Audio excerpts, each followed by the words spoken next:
ನಾನೇ ನಿಜವಾದ ದ್ರಾಕ್ಷೆ ಬಳ್ಳಿ, ನನ್ನ ತಂದೆ ತೋಟಗಾರನು. ನನ್ನಲ್ಲಿದ್ದು ಫಲ ಕೊಡದಿರುವ ಪ್ರತಿಯೊಂದು ಕೊಂಬೆಯನ್ನು ಆತನು ತೆಗೆದುಹಾಕುತ್ತಾನೆ. ಫಲ ಕೊಡುವ ಪ್ರತಿಯೊಂದು ಕೊಂಬೆಯೂ ಹೆಚ್ಚು ಫಲ ಕೊಡುವ ಹಾಗೆ ಅದನ್ನು ಶುದ್ಧಿ ಮಾಡುತ್ತಾನೆ. ನಾನು ನಿಮಗೆ ಹೇಳಿದ ವಾಕ್ಯದ ದೆಸೆಯಿಂದ ಈಗ ಶುದ್ಧರಾಗಿದ್ದೀರಿ. ನೀವು ನನ್ನಲ್ಲಿ ನೆಲೆಗೊಂಡಿರಿ, ನಾನು ನಿಮ್ಮಲ್ಲಿ ನೆಲೆಗೊಂಡಿರುವೆನು. ಕೊಂಬೆಯು ಬಳ್ಳಿಯಲ್ಲಿ ನೆಲೆಗೊಂಡಿರದಿದ್ದರೆ ಹೇಗೆ ತನ್ನಷ್ಟಕ್ಕೆ ತಾನೇ ಫಲ ಕೊಡಲಾರದೋ, ಹಾಗೆಯೇ ನೀವು ನನ್ನಲ್ಲಿ ನೆಲೆಗೊಂಡಿರದಿದ್ದರೆ ಫಲ ಕೊಡಲಾರಿರಿ. ನಾನು ದ್ರಾಕ್ಷೆ ಬಳ್ಳಿ, ನೀವು ಕೊಂಬೆಗಳು. ಒಬ್ಬನು ನನ್ನಲ್ಲಿಯೂ ನಾನು ಅವನಲ್ಲಿಯೂ ನೆಲೆಗೊಂಡಿದ್ದರೆ ಅವನೇ ಬಹಳ ಫಲ ಕೊಡುವನು. ನೀವು ನನ್ನನ್ನು ಬಿಟ್ಟು ಏನೂ ಮಾಡಲಾರಿರಿ. ಯಾವನು ನನ್ನಲ್ಲಿ ನೆಲೆಗೊಂಡಿರುವುದಿಲ್ಲವೋ ಅವನು ಆ ಕೊಂಬೆಯಂತೆ ಹೊರಕ್ಕೆ ಬಿಸಾಡಲ್ಪಟ್ಟು ಒಣಗಿ ಹೋಗುವನು. ಅಂಥ ಕೊಂಬೆಗಳನ್ನು ಕೂಡಿಸಿ ಬೆಂಕಿಯಲ್ಲಿ ಹಾಕುತ್ತಾರೆ, ಅವು ಸುಟ್ಟು ಹೋಗುತ್ತವೆ. ನೀವು ನನ್ನಲ್ಲಿಯೂ ನನ್ನ ವಾಕ್ಯಗಳು ನಿಮ್ಮಲ್ಲಿಯೂ ನೆಲೆಗೊಂಡಿದ್ದರೆ ಏನು ಬೇಕಾದರೂ ಬೇಡಿಕೊಳ್ಳಿರಿ, ಅದು ನಿಮಗೆ ದೊರೆಯುವುದು. ನೀವು ಬಹಳ ಫಲ ಕೊಡುವುದರಿಂದಲೇ ನನ್ನ ತಂದೆಗೆ ಮಹಿಮೆ ಉಂಟಾಗುವುದು ಮತ್ತು ನನ್ನ ಶಿಷ್ಯರಾಗುವಿರಿ. ತಂದೆ ನನ್ನನ್ನು ಪ್ರೀತಿಸಿದ ಹಾಗೆಯೇ ನಾನು ನಿಮ್ಮನ್ನು ಪ್ರೀತಿಸಿದ್ದೇನೆ. ನನ್ನ ಪ್ರೀತಿಯಲ್ಲಿ ನೆಲೆಗೊಂಡಿರ್ರಿ. ನಾನು ನನ್ನ ತಂದೆಯ ಆಜ್ಞೆಗಳನ್ನು ಕೈಕೊಂಡು ನಡೆದು ಆತನ ಪ್ರೀತಿಯಲ್ಲಿ ನೆಲೆಗೊಂಡಿರುವ ಮೇರೆಗೆ ನೀವು ನನ್ನ ಆಜ್ಞೆಗಳನ್ನು ಕೈಕೊಂಡು ನಡೆದರೆ ನನ್ನ ಪ್ರೀತಿಯಲ್ಲಿ ನೆಲೆಗೊಂಡಿರುವಿರಿ.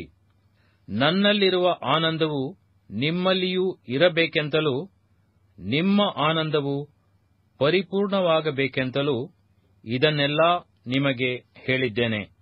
ನಾನು ನಿಮ್ಮನ್ನು ಪ್ರೀತಿಸಿದ ಮೇರೆಗೆ ನೀವು ಒಬ್ಬರನ್ನೊಬ್ಬರು ಪ್ರೀತಿಸಬೇಕೆಂಬುದೇ ನಾನು ಕೊಡುವ ಆಜ್ಞೆಯಾಗಿದೆ.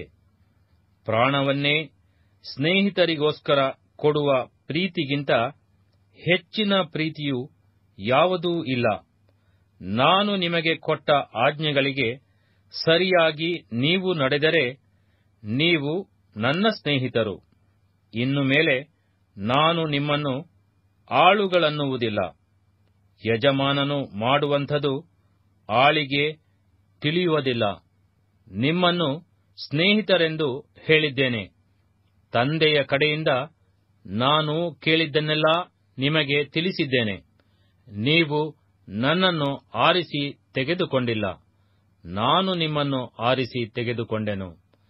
ನೀವು ಹೊರಟು ಹೋಗಿ ಫಲ ಕೊಡುವವರಾಗಬೇಕೆಂತಲೂ ನೀವು ಕೊಡುವ ಫಲವು ನಿಲ್ಲುವಂತದಾಗಬೇಕೆಂತಲೂ ನಿಮ್ಮನ್ನು ನೇಮಿಸಿದ್ದೇನೆ. ಹೀಗಿರಲಾಗಿ ನನ್ನ ಹೆಸರಿನಲ್ಲಿ ತಂದೆಯನ್ನು ಏನೇನು ಬೇಡಿಕೊಳ್ಳುವಿರೋ ಅದನ್ನು ಆತನು ನಿಮಗೆ ಕೊಡುವನು. ನೀವು ಒಬ್ಬರನ್ನೊಬ್ಬರು ಪ್ರೀತಿಸಬೇಕೆಂತಲೇ ಇವುಗಳನ್ನು ನಿಮಗೆ ಆಜ್ಞಾಪಿಸುತ್ತೇನೆ. ಲೋಕವು ನಿಮ್ಮ ಮೇಲೆ ದ್ವೇಷ ಮಾಡುವುದಾದರೆ ಅದು ಮೊದಲು ನನ್ನ ಮೇಲೆ ದ್ವೇಷ ಮಾಡಿತೆಂದು ತಿಳುಕೊಳ್ಳಿರಿ. ನೀವು ಲೋಕದ ಕಡೆಯವರಾಗಿರುತ್ತಿದ್ದರೆ ಲೋಕವು ನಿಮ್ಮ ಮೇಲೆ ತನ್ನವರೆಂದು ಮಮತೆ ಇಡುತ್ತಿತ್ತು.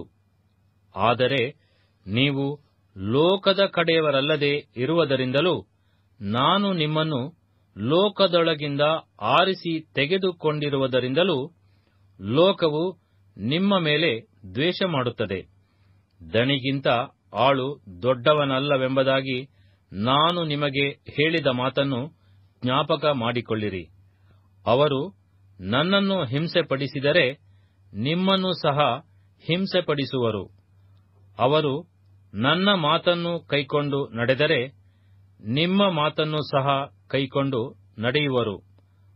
ಆದರೆ ಅವರು ನನ್ನನ್ನು ಕಳುಹಿಸಿಕೊಟ್ಟಾತನನ್ನು ತಿಳಿಯದವರಾದದರಿಂದ ಇದನ್ನೆಲ್ಲ ನನ್ನ ಹೆಸರಿನ ನಿಮಿತ್ತ ನಿಮಗೆ ಮಾಡುವರು. ನಾನು ಬಂದು ಅವರ ಕೂಡ ಮಾತಾಡದಿದ್ದರೆ ಅವರಿಗೆ ಪಾಪವು ಇರುತ್ತಿದ್ದಿಲ್ಲ. ಆದರೆ ಅವರು ಮಾಡಿದ ಪಾಪಕ್ಕಾಗಿ ಅವರಿಗೆ ಈಗ ನೆವವಿಲ್ಲ. ನನ್ನ ಮೇಲೆ ದ್ವೇಷ ಮಾಡುವವನು ನನ್ನ ತಂದೆಯ ಮೇಲೆಯೂ ದ್ವೇಷ ಮಾಡುವವನಾಗಿದ್ದಾನೆ. ಮತ್ತಾರೂ ನಡೆಸದ ಕ್ರಿಯೆಗಳನ್ನು ನಾನು ಅವರಲ್ಲಿ ನಡೆಸದೇ ಇದ್ದರೆ ಅವರಿಗೆ ಪಾಪವು ಇರುತ್ತಿದ್ದಿಲ್ಲ. ಆದರೆ ಈಗ ಅವರು ನೋಡಿದ್ದಾರೆ. ಆದರೂ ನನ್ನ ಮೇಲೆಯೂ ನನ್ನ ತಂದೆಯ ಮೇಲೆಯೂ ದ್ವೇಷ ಮಾಡಿದ್ದಾರೆ. ಅವರು ನನ್ನನ್ನು ನಿಷ್ಕಾರಣವಾಗಿ ದ್ವೇಷಿಸಿದರು ಎಂದು ಅವರ ಧರ್ಮಶಾಸ್ತ್ರದಲ್ಲಿ ಬರೆದಿರುವ ಮಾತು ನೆರವೇರುವಂತೆ ಹೀಗಾಯಿತು. ಆದರೆ ತಂದೆಯ ಬಳಿಯಿಂದ ನಾನು ನಿಮಗೆ ಕಳುಹಿಸಿಕೊಡುವ ಸಹಾಯಕನು, ಅಂದರೆ ತಂದೆಯ ಬಳಿಯಿಂದ ಹೊರಡುವ ಸತ್ಯದ ಆತ್ಮನು ಬಂದಾಗ ಆತನು ನನ್ನನ್ನು ಕುರಿತು ಸಾಕ್ಷಿ ಹೇಳುವನು. ನೀವು ಮೊದಲಿನಿಂದ ನನ್ನ ಸಂಗಡ ಇದ್ದ ಕಾರಣ ನೀವು ಸಾಕ್ಷಿಗಳಾಗಿದ್ದೀರಿ.